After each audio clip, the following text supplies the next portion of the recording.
네, 강지원의 트리플 P 강지원 전문가 모시고 또 자세한 이슈들 확인해 보도록 하겠습니다. 전문가님 안녕하세요. 네, 안녕하십니까? 네, 반갑습니다. 지금 뉴욕장이 많이 올라서 몸이 상당히 좀 무겁지 않을까 했는데 또 움직이는 거 보면은 또 날아다니더라고요. QE3 효과 상당히 좀 가는 것 같아요. 네, 아무래도 이 QE3 효과 자체가 무제한으로 진행이 되고 있고 아직까지 효과가 나타나지 않고 있지만 굉장히 정책적으로는 어느 정도 할 수 있는 건 다 했기 때문에 이 효과는 상당히 좀 지속적으로 이어질 가능성이 높다라고 보시면 될 것 같습니다. 유럽 시장과 미국 시장 하나씩 좀 살펴보도록 하겠습니다. 유럽 시장을 보게 된다면은 아무래도 이제 연준에서의 이제 QE3에 대한 발표가 나오기 전에 끝났었기 때문에 이제 지난주 금요일 날 이제 바로 반영을 했었는데요. 결국은 대부분의 증시가 급등세로 마감이 되는 모습이었습니다. 독일 증시는 1.39%, 프랑스가 2.27%, 영국이 플러스 1.64%, 이탈리아, 스페인 2.34에서 2.75%까지 대부분의 증시가 대부분 강한 흐름이 나타났는데요. 이제 업종별 종목별로 보게 된다면은 아무래도 앞전에 이제 유럽 시장에서 가장 강세였던 것이 은행주를 중심한 금융주였었는데 이제 QE3 같은 경우는 경기 부양책이기 때문에 아무래도 이제 자동차라든지 이런 전기전자 같은 폭스바겐, 포르쉐, BMW 자동차, 리노트 그리고 뭐 푸조라든지 인피니오, ST, 마이크로 이런 종목들 대부분의 경기 민감주 섹터가 상당히 강한 흐름을 나타냈다라고 보시면 될 것 같습니다.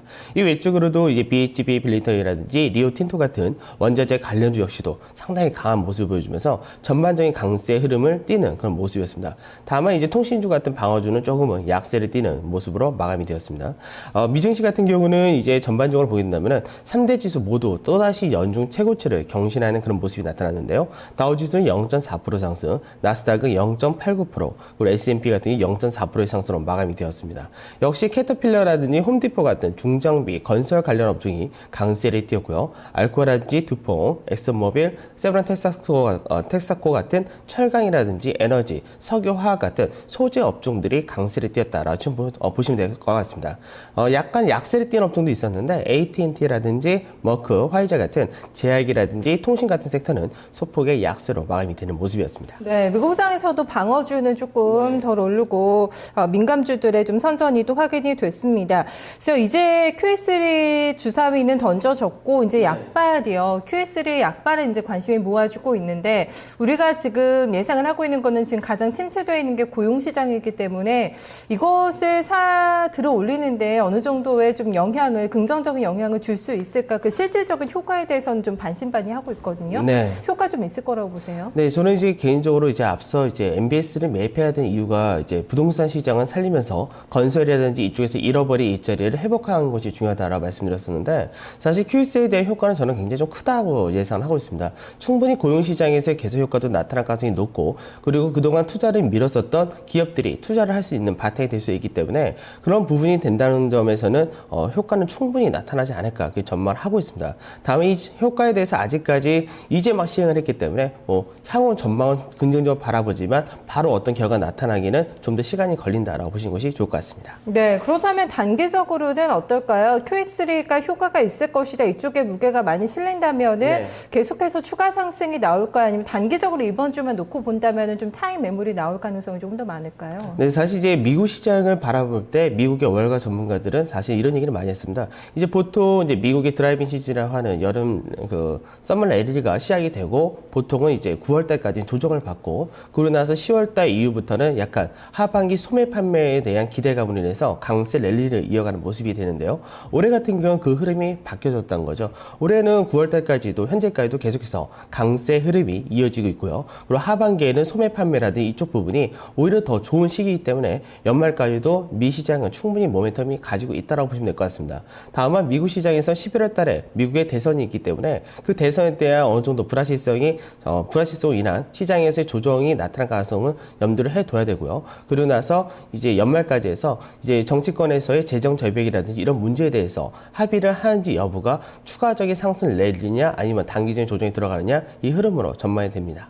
네, 이제 또 핫 이슈가 재정 절벽으로 넘어갈 것 같습니다. 관련돼서 어떻게 또 정책들이 나와주는지 막아내는지 그 흐름 봐야 될 것 같습니다. 이후 재무장관 회담도 열렸습니다. 좀 결과 내용 좀 자세하게 알려주세요. 네, 아무래도 이제 유럽 재무장관 회담이 앞전에 이제 어느 정도 유럽에서의 불확실성이 계속해서 이어질 때는 상당히 좀 시장에서 좀 주목을 했었던 그런 부분이 있었는데 이제 22에서의 어떤 정책이라든지 이런 부분이 다 출범이 나왔었고 이제 미국에서도 마찬가지로 QE3 같은 부양책이 나오다 보니까 재무장관에 대해서 사실 좀 관심이 많이 좀 약해진 그런 모습입니다.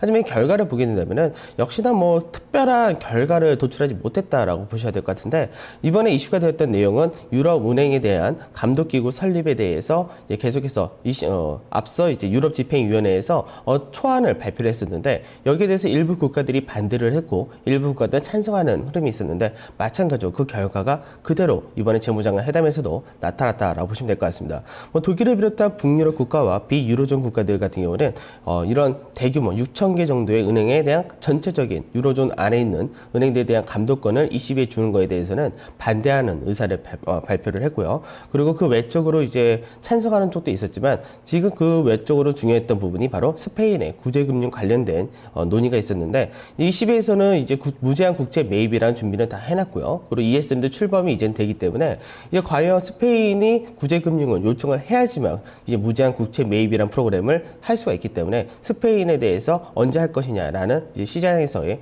계속해서 이제 입장을 표명해라라고 어느 정도 계속해서 이제 질문이 들어왔다라고 보시면 되고 스페인 같은 경우는 아직까지 뭐 어떻게 한다라는 그런 구체적인 내용은 발표하지 않고 있고요. 다만 이달 28일까지 해서 추가 경제 개혁안을 발표할 것으로 그렇게 전망이 되고 있고 그렇게 일정이 잡혀져 있습니다. 네.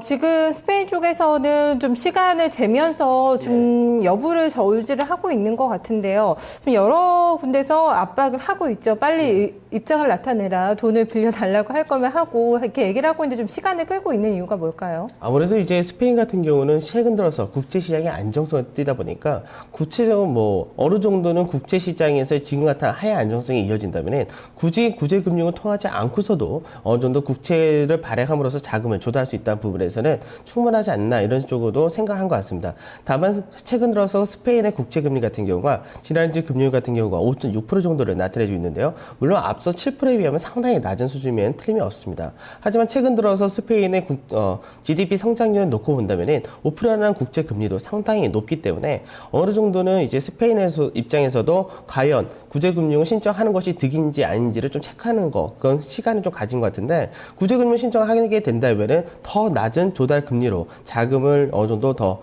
받을 수가 있기 때문에 훨씬 유리한 부분이 있습니다.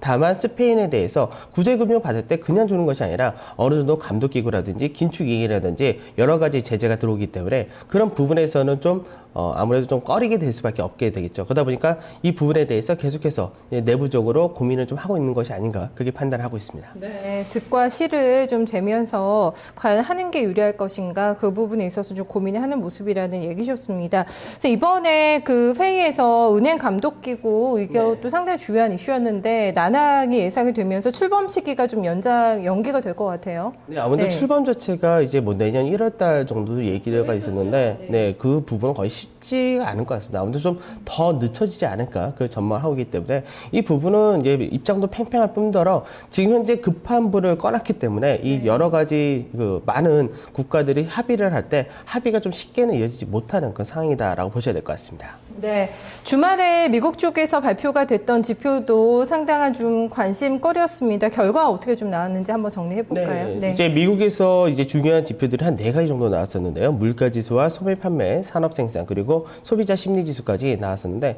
좋게 나온 것도 있고 반대로 안 좋게 나온 것도 있습니다. 근데 이제 미국에서 경제 지표가 사실 어느 정도 이 정도의 지표가 나왔다면은 미국은 이제 호재로서 받아들인 것이 있고 악재로서 받아들인 것이 있는데 시장에서 큰 반응이 없었습니다. 왜냐면은 양적 완화가 시행이 되었기 때문에 그 효과가 이제 한두 달 정도 지나고 날 때 과연 효과가 나오는지 안 나오는지가 더 중요하기 때문에 시장에서 지금 당장 지나간 효과 어느 정도 경제 지표에 대해서는 좀 비중이 낮아지는 그런 흐름이 나타났다라고 보시면 될 것 같습니다. 굳이 좀 더 이제 상세히 말씀을 드리자면은 소비자 물가 지수 같은 경우 0.6% 정도 상승 마감이 되었는데 사실 이제 연준에서 2% 정도의 물가 상승률을 잡고 있기 때문에 연율로 따질 경우 한 1.8%라는 점에서 아직까지 인플레에 대한 우려가 뭐 너무 크지 않다 약간 정도로 해석을 하시면 될 것 것 같고요. 소매 판매 같은 경우 예상치를 상회하는 0.9% 정도의 증가세를 보였는데 소비 경기는 9월 달부터 12월 달까지는 계속해서 좋아지는 흐름이 나타나기 때문에 이번에도 8월 달 수치긴 하지만 9월 달 이후에도 이런 흐름은 계속해서 이어질 것으로 전망이 되고 있습니다. 다만 이제 8월 달 산업생산 같은 경우 큰 폭의 감소세를 나타내는 모습이었는데요.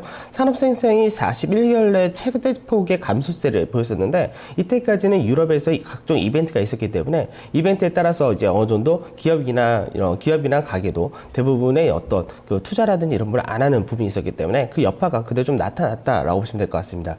그리고 미시간대 소비심리지수는 상당히 큰 폭의 증가세를 보였었는데요. 불확실성이 해소되는 그런 흐름이 나타났기 때문에 심리지수는 상당히 좋게 나타났다라고 보시면 될 것 같습니다.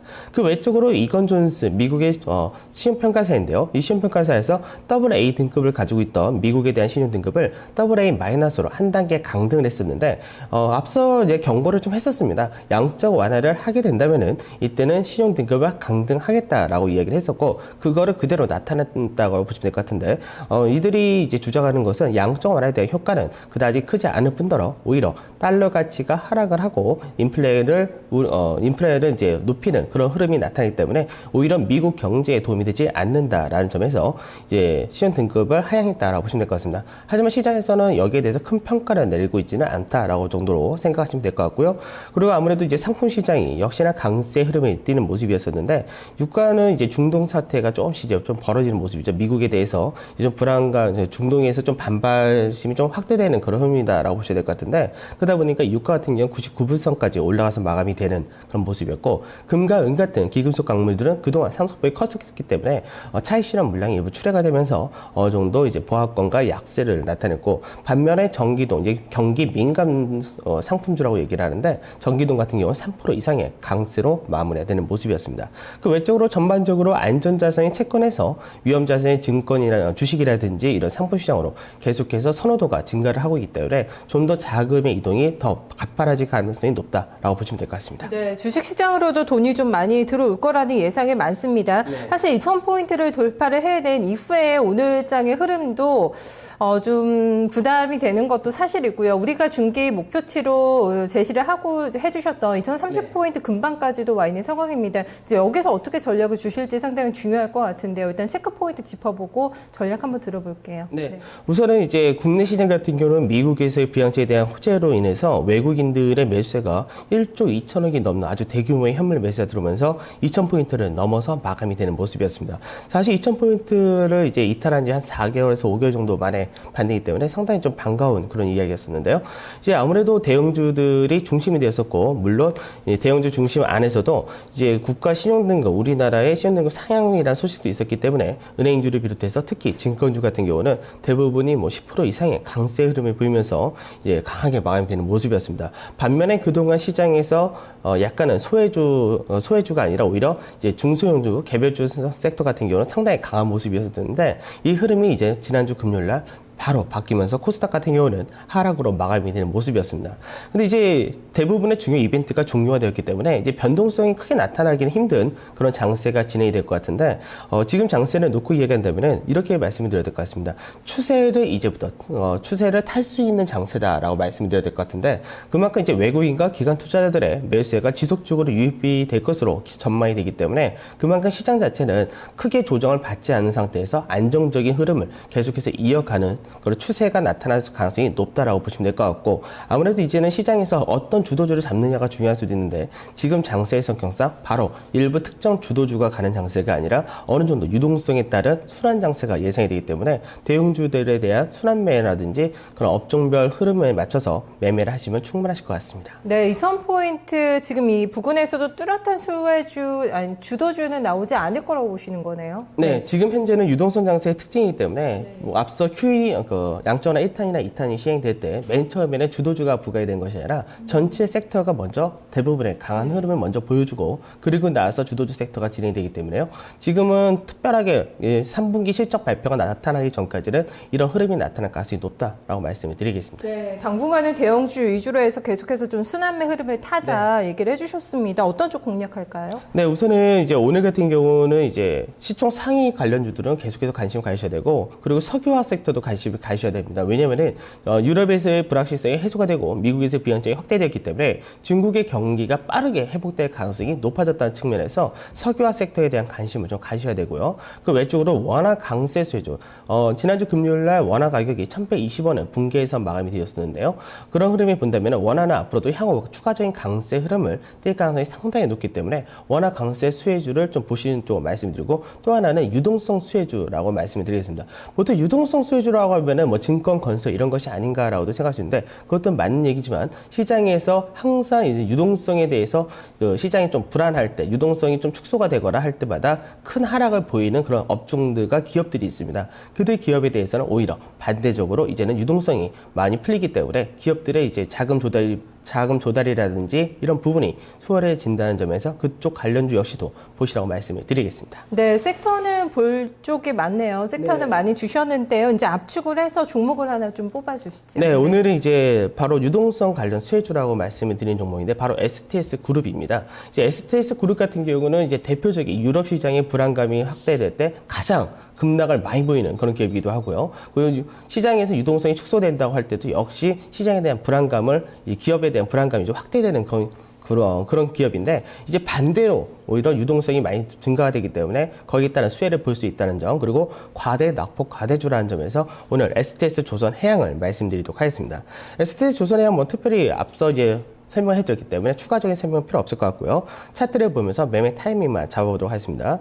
차트를 보면은 지금 오늘 지난주 금요일 날 9,600원에 마감되었었는데요. 21선과 61선 사이 구간, 그가 9,700원 이하에서는 매수를 하셔도 되는 관점에서 말씀드리고요. 손절가는 짧게 9,100원, 목표가는 단기적으로는 11,000원인데 11,000원을 돌파한다면 추가적인 상승을 12,500원, 13,000원까지 볼 수 있기 때문에 우선 단기적인 상승폭만 11,000원 목표가로 잡아드리도록 하겠습니다. 네, 대표적인 낙폭과대주에서 오늘은 또 종목을 주셨네요. 조선해양 살펴보겠습니다. 고맙습니다. 네, 감사합니다. 네, 강지연의 트리플 P에서 해외 이슈 집중적으로 같이 분석을 해보고 종목까지 함께 힌트를 들어봤습니다. 잠시 후에 다시 돌아오겠습니다.